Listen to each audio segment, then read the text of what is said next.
চৈত্রের শেষেই কাঠফাটা রোদ্দুর, তাপপ্রবাহের সতর্কতা দিচ্ছে আলিপুর আবহাওয়া দপ্তর। টুপি, গামছা আর সানগ্লাস ছাড়া বাড়ি থেকে বেরোনোই আতঙ্কের কারণ হয়ে দাঁড়াচ্ছে।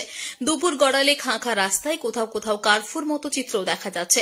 40 ডিগ্রির কাছাকাছি তাপমাত্রা দুর্গাপুরেও। ডাবের জল, আখের রস, তরমুজ আর ঠান্ডা পানীয়র দোকানে জমছে ভিড়। উখড়া এলাকাতেও একই চিত্র। সকলকে সচেতন থাকার বার্তা দিলেন দুর্গাপুর মহকুমা হাসপাতালের সুপার ডক্টর ধীমান মণ্ডল। बोले गन्ना का जूस,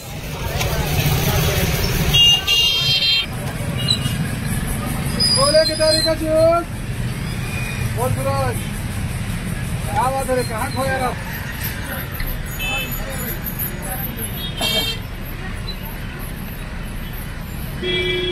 উচিত না। গরমে কি করা উচিত? গরমে যেটা আমরা সবসময় বলে থাকি যে গরমে যদি কেউ খোলা অবস্থায় ঘোরে বা খুবই গরমে ঘোরাঘুরি করে তাহলে মোটামুটি একটা ডিহাইড্রেশনের চান্স থাকে,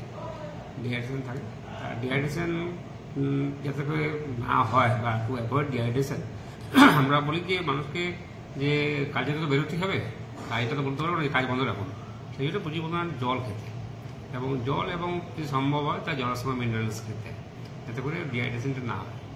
আর এছাড়াও যে যদি যারা অতিরিক্ত গরম যখন পড়ে যাবে, খুব যখন ঘাম হবে, তখন আমাদের একটা হিট স্ট্রোকের সম্ভাবনা থাকে।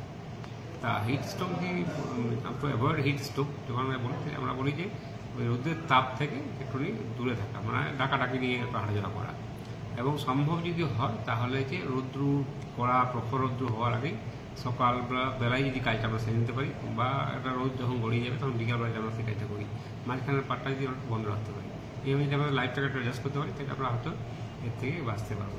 তো আমার একটাই যেটা বলার বারবার বক্তব্য যে আমরা ডিহাইড্রেশনটা যেন পরবর্তী নেগলিজেন্সি না নিয়ে আসি।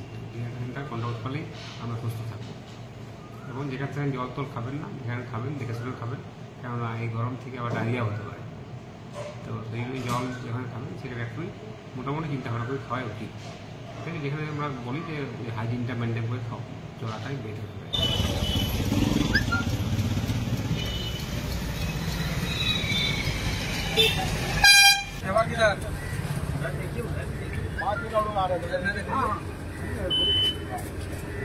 দুর্গাপুর থেকে সনাতন গড়াইয়ের রিপোর্ট, টিভি নিউজ 10।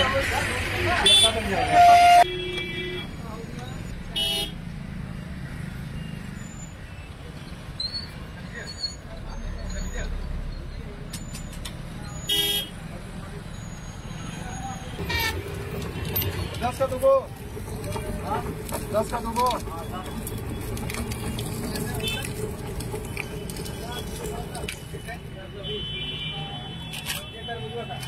ओ भैया, আপনাদের সকলকে জানাই আন্তরিক প্রীতি শুভেচ্ছা, জানাই